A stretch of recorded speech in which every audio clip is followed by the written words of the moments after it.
Hello everyone and welcome to tonight's HEE Graduate and Student Placement Scheme 2021 webinar. My name is Jasmine Higgins and I am a Communications Officer in the Policy and Programmes Communications team here at HEE. I'm currently on a year in industry and I'll explain a bit more about my role in a second, but just a few housekeeping notices from me.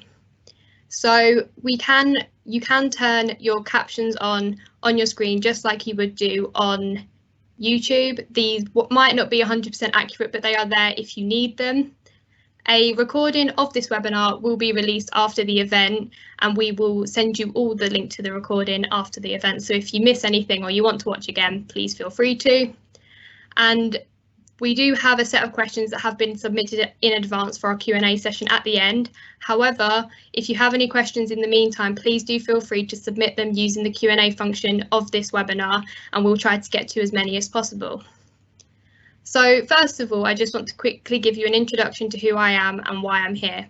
So currently, as I've already mentioned, I'm on a year in industry placement here at HEE. I do study psychology at university and I will be going back in September, October time. And within HEE, I support a variety of priority programmes as part of the policy and programmes team. And these can include things such as allied health professionals and learning disability. But I will go into more about my role in the Q&A session at the end. Next slide, please. So this is just a brief overview of the running order of today's session. So firstly, we will have an introduction and overview from Sam Goodhand, the OD programme lead. Then we will go to Heidi Breed, who is the programme manager for long-term conditions and prevention, and she'll give an overview of what it is like to be a manager of a graduate or student. And then we will go to Jordan Hornby, who is a national programme support for the Diversity, Inclusion and Participation team. And he is a graduate or student from our current cohort. And then we will move on to our Q&A session. And as I've already mentioned, if you have any questions, please feel free to put them in the Q&A function and we will try to answer as many as possible. Next slide, please. So now I'll pass over to Sam Goodhand, the Organisational Development Programme Lead here at HEE. Thank you, Sam. Thanks, Jasmine. So yes, I'm Sam Goodhand and I am the Organisational Development Programme Lead here at Help Education England, and I'm also the lead for our HE and Student Graduate Placement Scheme. I'm very passionate about this scheme. I started my working life on a graduate scheme around 10 years ago now, so was very privileged when I got asked to do this a couple of years ago for Help Education England. So I'm just going to talk you through the scheme, what it entails, what we'd expect from people on this scheme, just to give you guys a bit of an overview on what we do here at Help Education England. Can I have the next slide, please? So just an overview of Help Education England, or HEE, as we often refer to it as. So we are what we call an arm's length body of the NHS. We are part of the NHS, and we are made up of 7 regional teams spread across the whole of England, and also a national team. We ensure that the workforce on today and tomorrow has the right numbers, skills, values and behaviours at the right time and in the right place. So that's what we're here to do. And we support students, trainees and the NHS workforce. Next slide, please. So just an overview of the scheme. So we are running this scheme for the second year at this scale. However, I have recruited graduates for a number of years now at both Help Education England and in other organisations. And we've currently got 22 graduates or student placements across the organisation in a variety of different teams within Help Education England that started last year, so they're partway through their year placements. The scheme offers a 1-year placement, which would start from July this year, although there is some flexibility in that. And it provides invaluable experience of working with an NHS organisation like ours that is very closely linked to the Department of Health and Social Care as well. So as part of the scheme, if you're successful in joining us at Help Education England, you would gain an insight into how we work and gain lots of different knowledge within Help Education England and how your studies can be brought to life. So working in one of our business areas would hopefully put into practice what you've learned as part of your degrees so far, or if you're coming to the end of your degree. And we will be offering multiple opportunities across different teams within our organisation and also across the whole of the country as well. Can I have the next slide, please? So why do we want students and graduates to join us? As I said, I'm very passionate about this and I've worked with some fantastic students and graduates during my career and have very much helped support me and teams on taking on important roles and tasks and has very much provided us with fresh ideas and perspective into some of the projects and activities that we undertake as an organisation. Which ultimately helps us to drive improvement in terms of what we are doing. We're also a very passionate organisation about providing development opportunities for our future workforce. So we want to give people the opportunity to get an experience of working with our organisation, to give them the skills, the knowledge and experience to then use that either continuing with us as the organisation or moving on to other roles in the future. Can I have the next slide, please? So what we can offer to our students or graduates, so there is an annual salary of around £18,000 for the year, at 37.5-hour working week, Monday to Friday, but we are offering lots of flexibility at the moment, especially with remote working and things. So there is flexibility in terms of working hours and patterns. Access to employee benefits, so lots of NHS discounts and things across the organisation that you would get the value of. Full induction programme with involvement from the HEE executive team and boards, and graduates this year did this induction programme and they've had many sessions with our chief executive and chairman who have asked them about their experiences here at HEE. So we have a very good executive team and board that are interested in graduates and finding out more about them. An opportunity to work in a busy but rewarding environment across our teams. Regular conversations with a dedicated manager to kind of track progress across the year, and potential future development opportunities. I know graduates within my team, I'm always offering them things to do to make themselves better and improve anything that they're interested in that they would like to do. We try and give opportunities to develop whilst on the placement with us. And also learning and development opportunities tailored to you as individuals. So we have a learning and development process within Help Education England that helps identify training that you might need and be able to fund you to do that whilst you're on your placement. And also a friendly and helpful team who'll be able to support you during your placement. So my team within the organisational development team have one-to-one sessions with graduates to check that they are okay or in the need any more support. And you'll also be offered kind of your own mentor through the programme if you want that as well. And a graduate network, so all the graduates are encouraged to speak to one another, and I know the graduates this year have kind of got a WhatsApp group and they speak to each other and have virtual coffee chats and things, so there will be that graduate network to support you also. Can I have the next slide, please? So just to give a bit of a timeline for this year's graduate and student placement scheme. So applications are now open to apply for. So and we'll be giving details of how you can get to that and put in an application form at the end of this webinar. So they're currently open and they will close. I think it's late March that close.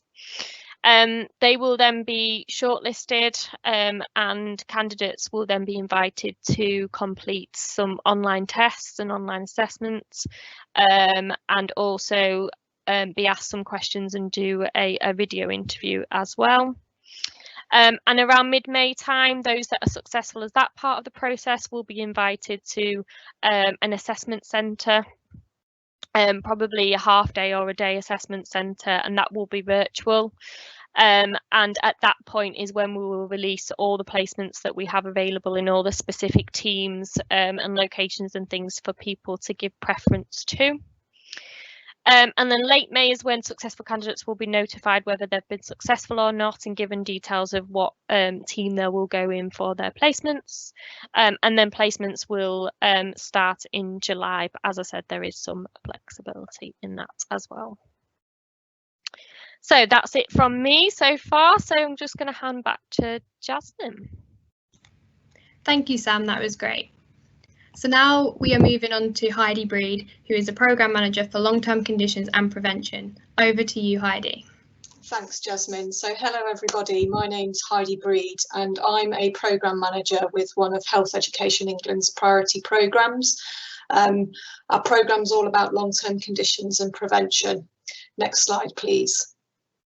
So what does being a programme manager involve? Just to give you a little bit of context about who I am and what I do.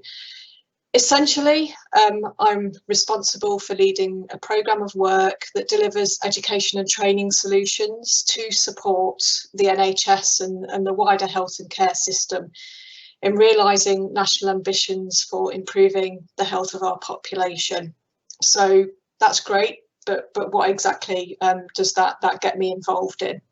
So as a programme, we're involved in engaging with a large number of stakeholders, both within inside this organisation, but also externally, to drive the delivery of a strategy in that population health and prevention space and influencing the future direction of policy.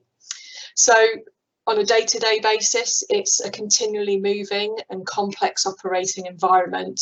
There's a lot happening and there's lots to be involved with. That's enough about me and what I do. What I've been asked to talk to you today is to give the perspective of what it's like to be a manager with a graduate or student in your programme.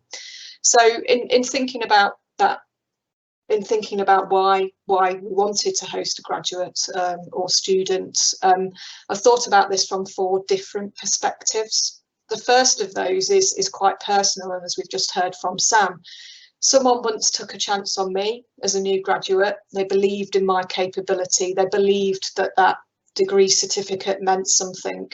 And what I want to do is simply extend that same courtesy to somebody else and provide them with the chance to realise their own potential.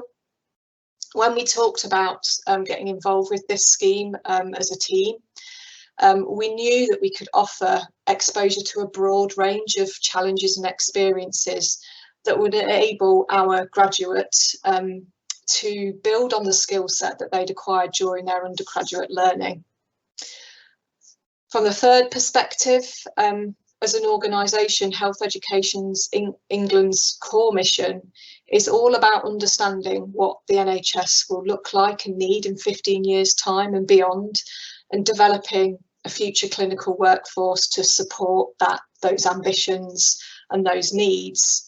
Now, for me, being involved in this scheme from an organisational perspective gives us that opportunity to really live that value around developing future professionals. Now, this scheme isn't about developing clinical professionals, but it is about developing professionals for the NHS with skills in leadership, communications, business management, project management, HR, and so much more.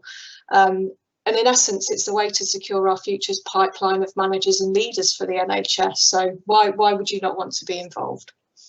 And then on a much broader level, graduate schemes for me provide that opportunity to diversify your workforce because it brings in different perspectives, attitudes and qualities.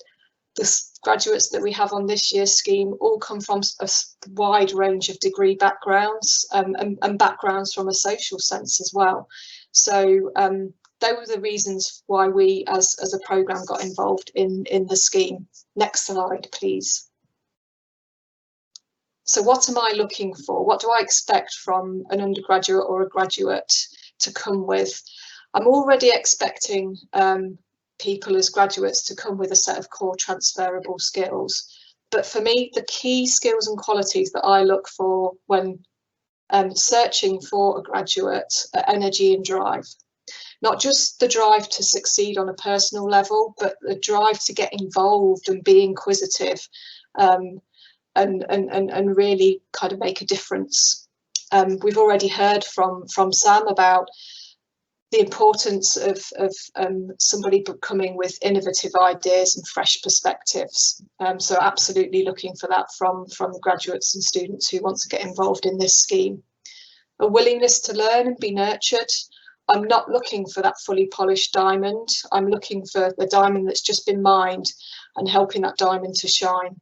And then finally, on a qualities point of view, I'm looking for that unique selling point. So what is it that makes you stand out? What is it that makes you unique?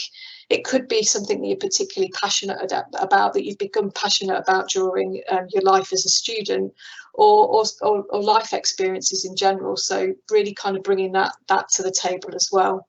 And then on the skills front, I'm looking for a solution finder, somebody who's a confident communicator, both in a verbal sense, but in a written sense too, in written comms. And clearly we're looking for proactive team players. And the reason that I say those three things are the most important skills that I'm looking for is because if we reflect back on what the NHS has done and achieved during the pandemic, none of that could have been done without those three core skills. Next slide, please. So I was asked to talk as well about what we have offered our graduate, whose name is Lucy. So I may refer to her by name during this next slide. So what have we offered to our graduate, and what are they getting in return? Now, when we spoke about getting involved in the scheme as a team, I was really keen for the individual who came in and worked with us for 12 months to have some tangible responsibilities that had defined outputs. So at the end of their time with us, they could look back and know how and where they'd added value to our programme and to the work that we do. So what has their time with us offered them? It's given them access to senior educators and leaders who are experts in their own field, and it's afforded our graduate with insights into the inner workings of the NHS and the value that we place on effective working relationships and how to develop and harness these. We've been really fortunate in that Lucy's been given the opportunity to project manage the development of a new e-learning resource for our programme of work, and that's built practical know-how and skills in project management, in the procurement and financial processes that we have to follow as a public sector organisation, and also lots of experience in honing proactive organisational skills as well. She's been involved in the delivery of our flagship fellowship scheme for early years clinicians, and that's involved working with the wider team in ensuring the smooth running of contact days for this fellowship scheme. So she's done things that are very similar to what we're doing now in terms of ensuring that webinars run smoothly, and through doing that has become a bit of a resident expert in MS Teams. A couple of other things that she's been involved with is developing and enacting communication strategy, so working with me and our communications programme team, and that's introduced Lucy to the importance of stakeholder mapping and the value that we place as an organisation in knowing and understanding who it is that we're working with and how to tailor your communications with different interest groups. And then finally, we've provided Lucy with the opportunity as the graduate in our team to become a valued member of the programme team.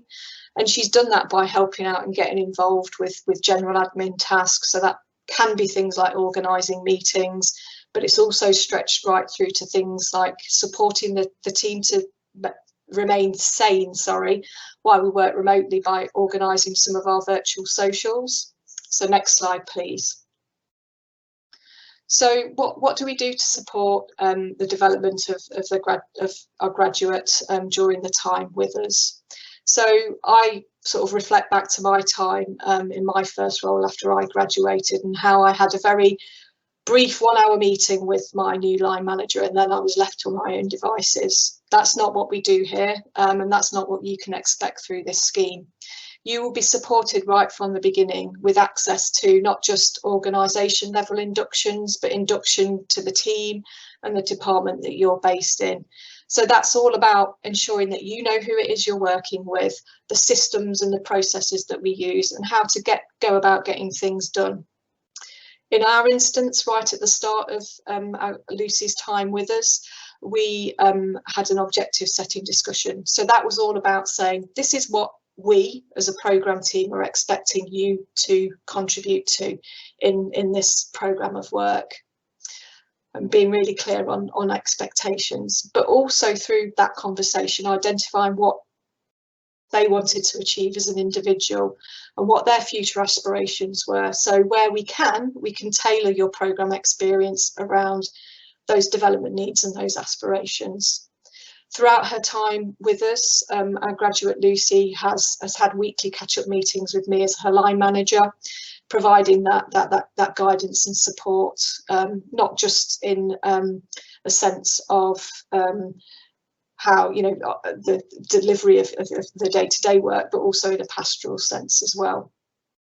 Lucy's had access to team and programme meetings, and that's afforded opportunities to her to talk about the work that she's working on with more, you know, a wider group of people.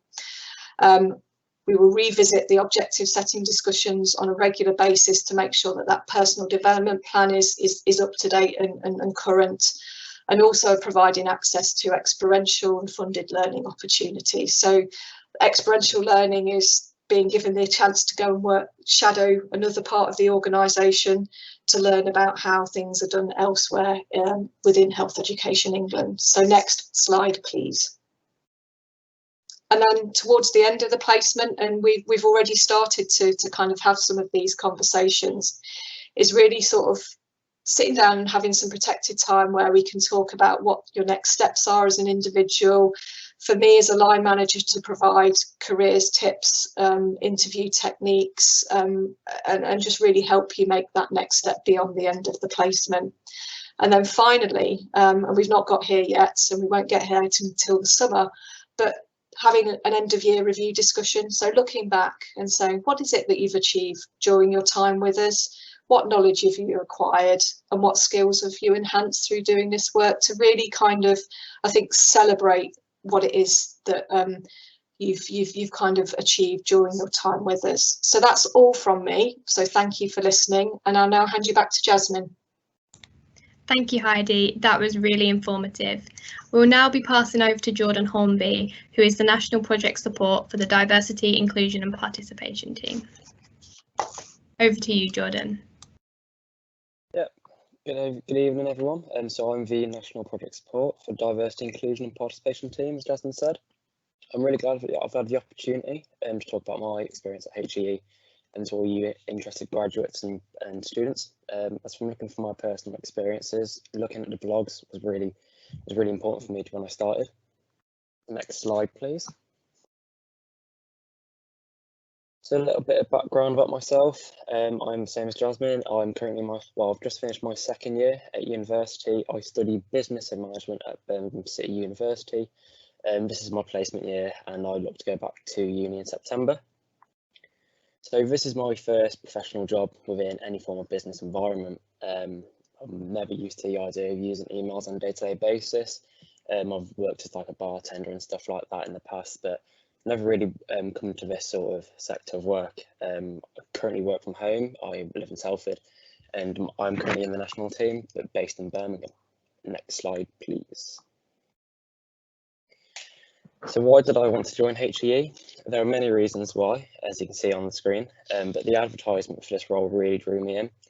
The various work streams which are offered within the application were really appealing, and the fact that they're so various with the competencies offered. My aim is to work across a range of different functional areas in business to get a real feel of what everything is about within. To be able to say that I've worked in the NHS is a huge accomplishment already, And this is because I never thought I'd actually work within the NHS. I never thought I'd work in the public sector. But especially during COVID-19, this is the work that I do. I never realised what sort of little areas within like education really do matter. But my advice for your graduates or the students here today is that you should really consider this opportunity and revise on what HEE is all about and to learn what the constitutional values are. And I really hope that would persuade you even more. What did I hope to gain out of this placement? I really wanted to build on my confidence and to discover what my attitude to work actually was. And to build on my soft skills within that as well, I suppose, and to make myself more work ready for when I leave uni. Next slide, please. So a little bit about my role. So my main work stream is that I'm currently the network lead for the National Work Experience Network in the Widen Access and Participation team. So this is a private group on the Microsoft Teams, which invites NHS organisations across the nation to share their resources, discuss their challenges and collaborate their ideas all about online alternatives in the health and social care sector. Controlling this network is within a small team with me and 2 other colleagues. What we look to do is to expand to invite to external stakeholders, not just the NHS and HEE itself, but that as part of our second engagement sprint. To make this network work has required a lot of thinking and problem solving within the past because MS Teams are so new to everyone. The software within it is quite hard to understand in certain perspectives. And that the idea of having an alternative to a face-to-face work experience has really been the new vision for the NHS since COVID-19. So within that network as well, there's a lot of comms and stakeholder engagement involved within my role, and to make sure that members are continuously collaborating and getting involved with all the activities which are being posted on this network, giving advice and regular messages saying out. Within this as well, there's a lot of stakeholder mapping across, looking at what all 200 plus NHS trusts across the nation are doing, and hosting live events, which I've stated there, which have been going on since December, and they plan to finish within March. There's about 6 of those going on, and we're getting a really good engagement, and we really look forward to what we're doing in the future with that. Next slide, please. So my experience at HEE, from the beginning and to where I am now, the development of it has been quite huge. So we were quite a small team of around 12 members when I started, and so it's expanded to about double that now by the end of October and November. And our managers thought it would be a really good idea to take part in an EPIC training course, and that is in enabling a productive and inclusive culture. So this really brought together everyone's values in a way of everyone sort of know each other in a personal way. As of course at home we work from home, we don't get to see each other in the office. And that was taken out in over about a month or so, and it was quite an intensive course, but it was really powerful, and it really got everyone to sort of know each other on a much better basis. The opportunities that were outlined before when I actually applied for this job were probably going to be a lot different to what I'm actually doing now, considering I'm doing about virtual work experience, which probably wasn't even a vision at this time of the year beforehand, because everyone just thought it was going to be face-to-face, which I expected what my placement was going to be. But this doesn't go without recognition to the fact of how well managed this placement scheme has actually been. Despite everyone in this organisation being in quite an unfamiliar environment, everyone's used to being in the offices and that sort of stuff. I really respect the fact that everyone has sort of taken us on, all of us graduates as a whole, and to learn stuff what a lot of people wouldn't have had the chance to do, especially because a lot of people got rejected and people would not sort of understand what goes on when you work from home, I guess. As you can see here, there's a little roadmap from which I've sort of developed. So when I first started, I sort of started with a lot of low confidence. I would not have had I would not have done this. I would not have presented myself to a whole load of people who are interested in joining. But by being actively engaged, which has happened in the last few months, has really built on my confidence. And what I plan to do in the future is to be more confident, so that I'm more prepared for when I leave this, and so I'm more prepared for when I go to uni and for when I'll get a job after. Next slide, please. So as you can see, it's quite a confusing graph, which I've probably displayed quite here. But as you can see, the first point is from my first 2 weeks when I started in this job in September. It illustrates these comprehensive skills such as change management, leadership, thinking, teamwork, a whole lot of it. When I first started, I thought I was aiming quite high, because of course at uni I thought I sort of had these skills. And I sort of had these skills quite nailed, but then after a few months they sort of fell to the ground and sort of went a bit lower, as I sort of realised that works a lot different to uni, which is sort of expected. But what I really hope to sort of do is to bring this way back up and sort of make it sure it goes into that 30, 35 mark to make sure that I know that I'm progressing. I can take it back to uni and show what I've actually done. Next slide, please. So in these next few slides, there should be a few statements of just saying the sort of skills which I felt like I've developed over my time here. I generally think that my confidence within speaking, communicating with the correct tone has really improved. The skills of such as data analysis as well has been quite a big one at the moment. Working on projects with people who have done like surveys across the year and people who have been involved with work experience and how they've sort of found it. And they've sort of supplied it on a spreadsheet, and we've just sort of presented it back to a group of people who might be interested in taking that project forward. I've also had the great opportunity to exploit my creativity skills by sending out communications which have gone out to the network and to people who might be interested within work experience.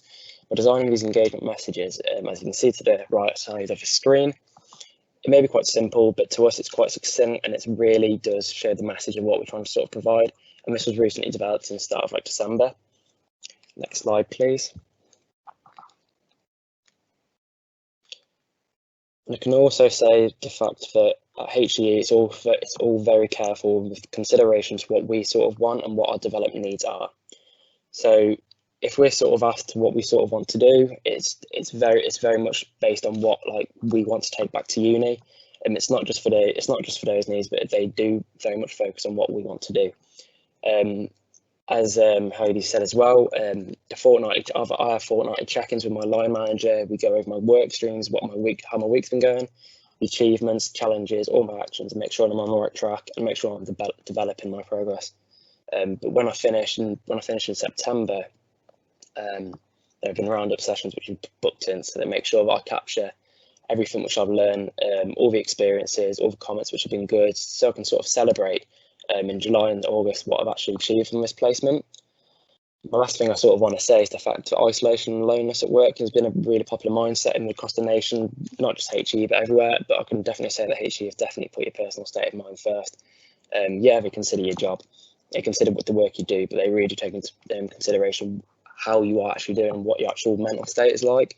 We have our huddles, we have like for our team, we have a 30-minute call on a Friday afternoon just to sort of everyone to sort of talk and just talk about anything but work, just to make sure we're getting like really communicating with each other and connecting. And yeah, that has been myself at HEE, and I'll pass over back to Jasmine. Thanks, Jordan. That was really great. Thank you. So I'm now going to pass over to Sam, who's going to be facilitating the Q&A session. So over to you, Sam. Thank you, Jasmine, and thank you to Heidi and Jordan as well for sharing their experiences.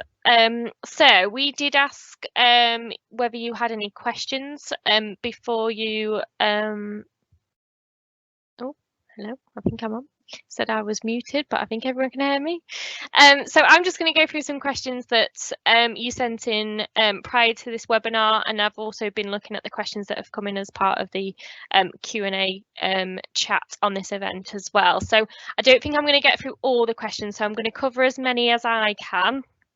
But what we will do is we will type up all the question and answers afterwards and make sure you get a copy of those. So I'm just going to cover off a few first, and then I'm going to ask Jordan and Jasmine some as well. So first question was around who's eligible for the scheme. So we have put this as part of our advert details, but just to clarify, it is degree or master's students that's graduated in 2019 or 2020 or will be graduating this year.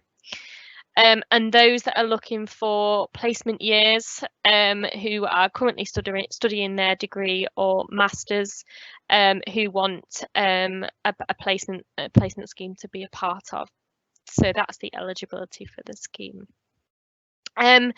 Next question is around an outline of the recruitment process and some tips to be successful at each stage. So I outlined the process earlier, so hopefully that's given you more of an indication of what's involved.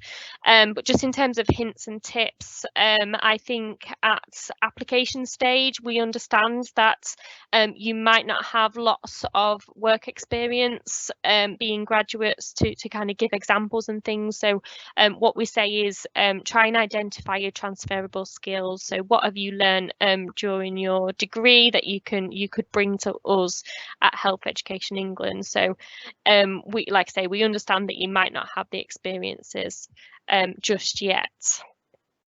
And then lots of questions around when the final lists of roles and where they will be based will become available.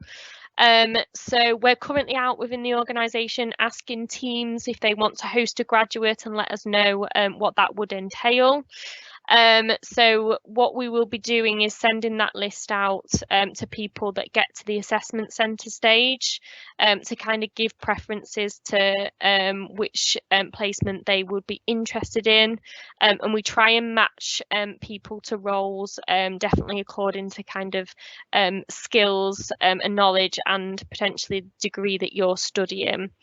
But there will be at least 12 roles available across the organisation, and like I say, we have got 22 graduates this year, and we managed to place them all in placements across the organisation, and there's varying people with different degrees, knowledge and experience. So the advert is quite generic at the moment, and the application form will be quite generic, but we will reveal kind of what the roles and where they will be based at further down the line.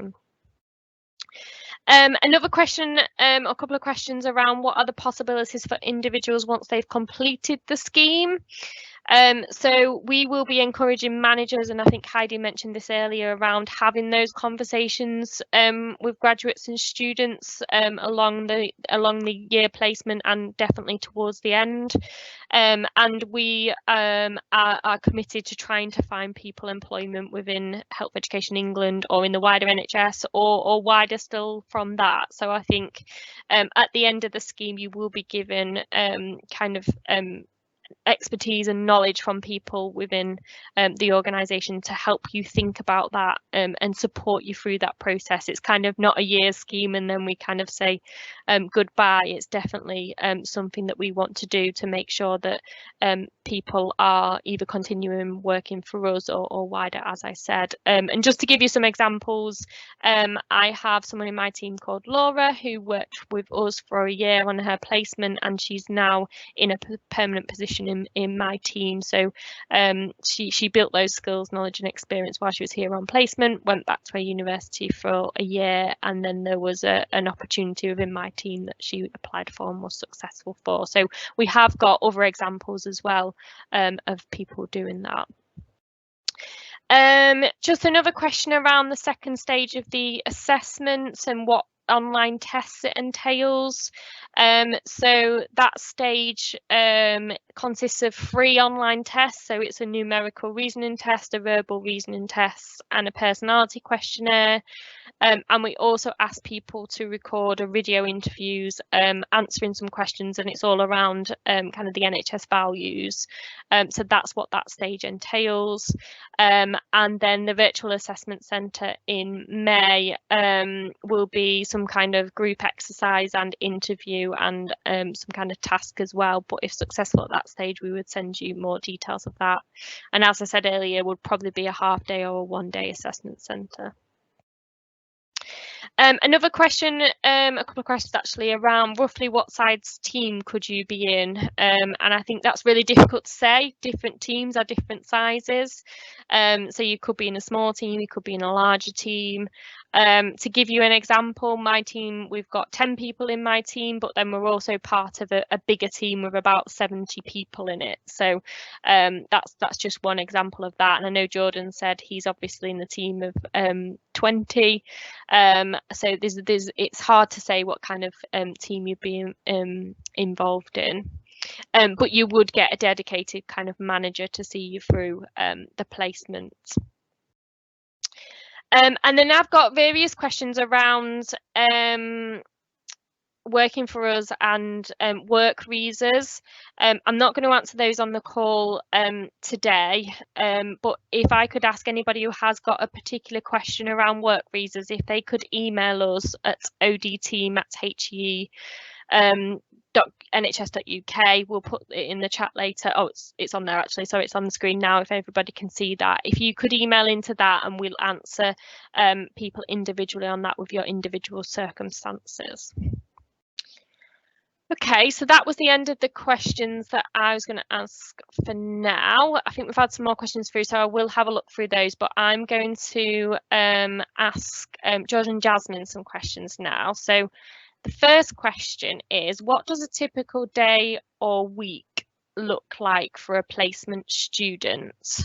I'm going to go to Jordan first, please. Yeah, a typical day or week. Within the week, it's for me. Mondays and Fridays can be quite quiet. But between like Tuesday and Thursday, it's quite heavily based on like meetings. But for the Monday and Friday, it's really good to get your work done. What a typical day is also like is we've got to be quite flexible. Got to be flexible because we get we get projects asked for us just to be completed by the end of the day, and we've got to be quite flexible, and so we can arrange our days and so make sure that we're always meeting deadlines. We're not missing out on stuff all the time. But yeah, I don't know if you can add anything to that, Jasmine. Yeah, so thank you, Jordan. I would say that my role is quite varied, and I think on a weekly and a daily basis, really, it can really vary. I can't really say a set kind of thing that I do every day, every week. I think the main components that are kind of fixed is our weekly team meetings. So we definitely have weekly team meetings, and we have weekly virtual offices as well now, so that we can be doing our own work, but also be like on call and talking to others as well, while we're doing that within our team as if we were in the office. But I think for me, because I work on a variety of different work streams, it's never really the same. It can depend on what stage a project's at. So for example, a few weeks ago, my week was very busy because I had several projects kind of coming to an end at the same time. So it was very, very busy. I was liaising with external agencies to get design work signed off and everything from our team and their team. And I was also liaising with people within the programme teams to make sure everything was signed off on their end, especially when there's launches of communication products such as animations. They can be very busy times because a lot of things have to happen at once.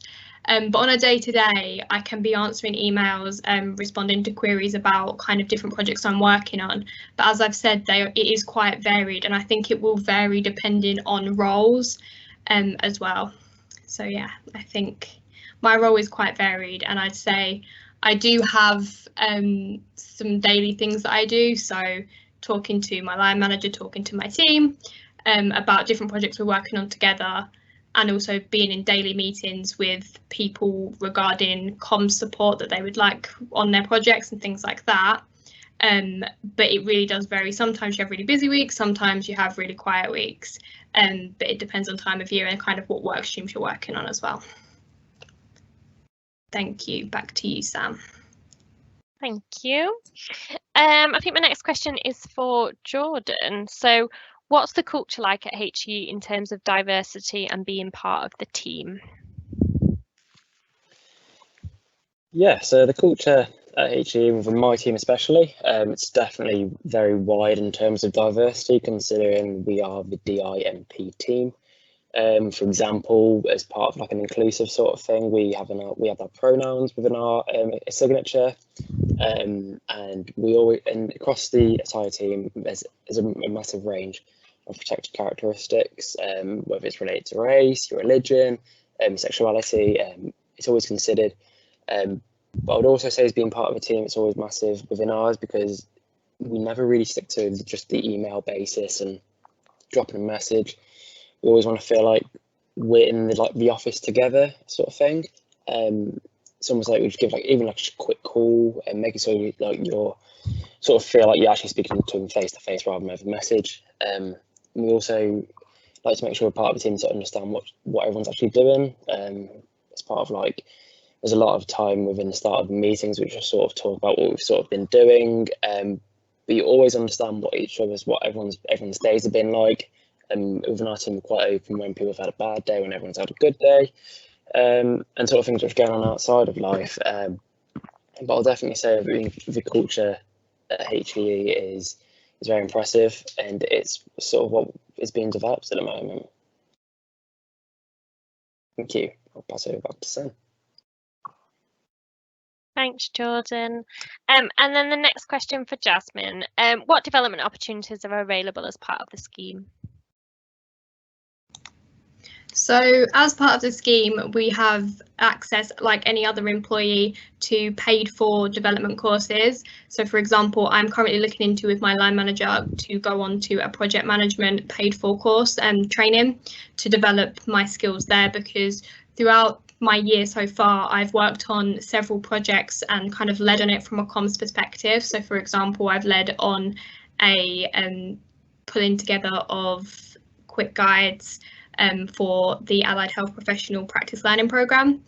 I've also co-led on the comms perspective on a animation for global radiology.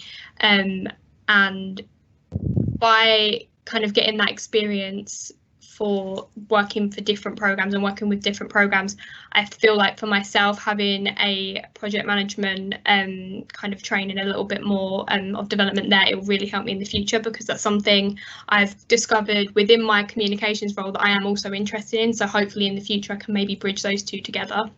But there is a variety of different development options. I would say not just funded learning, but actually just development within your own team, development within your own self. When I first started, I was kind of doing more admin-y roles and admin tasks, because kind of I was new and I was just getting my head around the whole organisation. But slowly my team have kind of brought me on board with different projects and different schemes of work, which has meant that I've been able to develop my skills in a range of different things, such as writing communication strategies, pulling together copy for social posts, advising on how to brand videos, how to subtitle videos, accessibility, proofreading documents and things like that. So that a lot of things that they were doing, like the communication managers within my team and my line manager was doing before I started, they've then started to let me take a bit more of a lead on and a bit more of a supportive role on.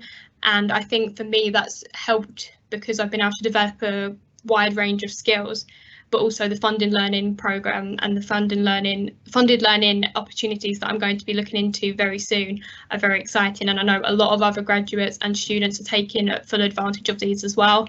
So I think if you've got a particular interest that may be slightly outside of the role you're currently in, like for me, I want to look into project management, but I'm currently in a communications role, there is opportunities there to branch outside of your specific role that you're in.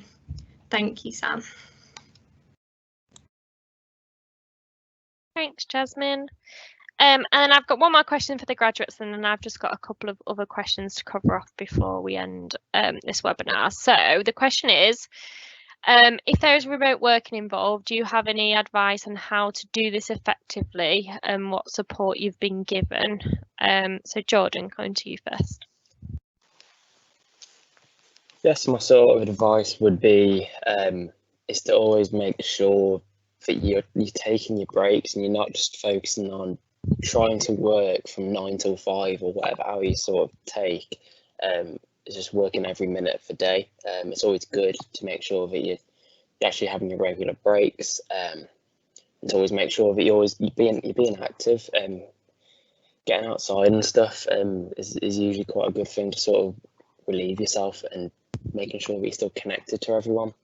Making sure that you're still connected to your team and speaking to the graduates and stuff like that. Because I know from the start, so I was the last person to join the team, or one of the last people to join. And I know people from the start of July would have been finding it quite hard to sort of start remotely and to sort of work. And from July to not speak to a single graduate until I sort of joined. But I really think that it would have been a really good sort of opportunity to make sure that you sort of keep in touch with people, and to make sure that you do take the time to sort of reflect and sort of just relax, I guess. The support which you receive, from what I've sort of had, is daily you sort of make sure like you're okay and stuff. Make sure that you're sort of speaking to everyone about what your problems are and stuff. and from the support which we get given a lot of sort of stuff provided for us, and we get like sort of the furniture and the equipment. It's really good for, sort of make you sort of feel like you're sort of in the office, I guess. I don't know if you want to add anything onto that as well, Jasmine. So for me, I think you touched on it in your section earlier, Jordan, that loneliness and kind of feeling a little bit isolated was a really big factor for me, because everybody that I live with currently still goes out to work despite the pandemic. So it is just me in the house the majority of the day. So I was really worried about feeling isolated, feeling not very connected. But my team are very open, and they do say if you just want to have a call, just have a chat. It doesn't even have to be about work, just give me a call if I'm available on Teams.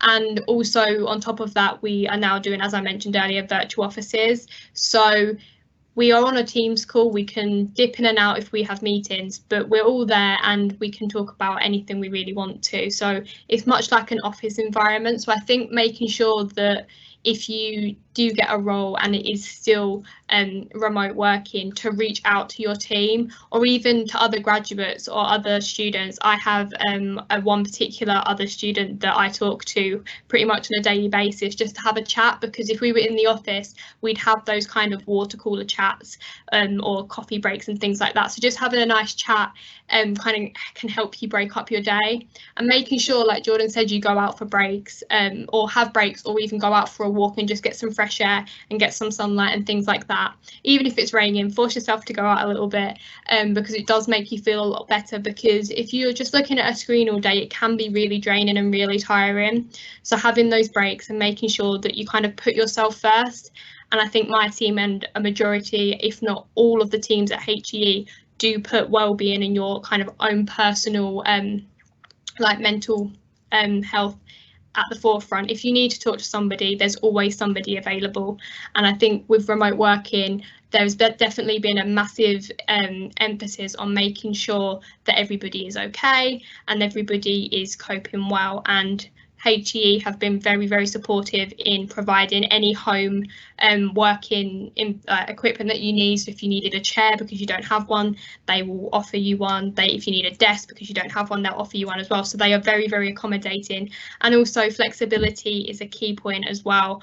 I know my line manager is very flexible, and her line manager is as well. We have some members of our team that have children at home, so they can work flexibly, and as well if you have other responsibilities you can work quite flexibly. So we are quite a flexible organisation. So I think even though we would be remote, if you are remote working, you might feel a little bit isolated. Just reaching out and knowing that you can work flexibly is a really key thing to remember. Thank you. Back to you, Sam. Thank you for that.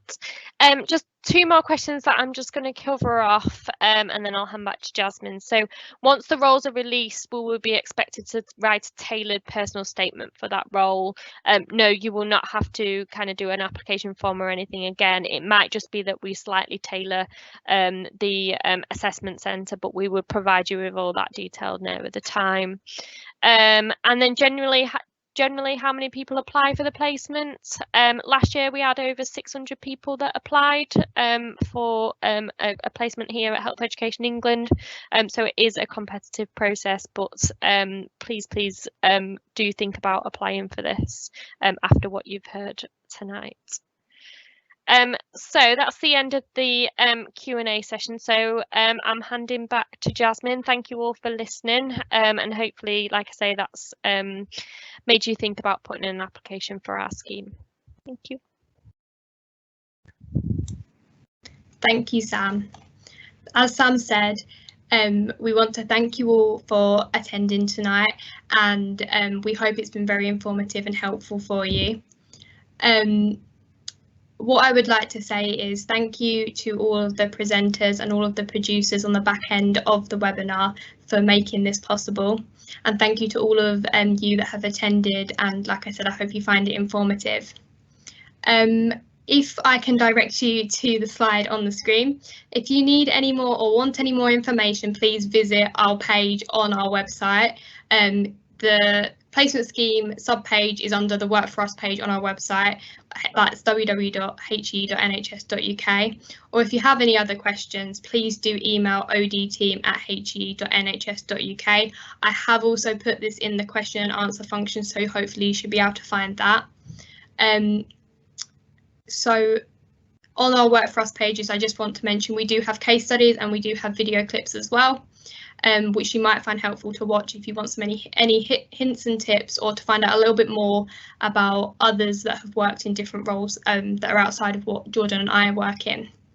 So I would just like to say thank you once again for coming, and I hope you have a great evening, and I hope we've inspired you to put in an application, because I genuinely believe that this graduate and student placement scheme is one of the best ones out there, and that's just my personal opinion, but I think we get a lot of support and a lot of development opportunities, and it would be great to see as many applications as possible.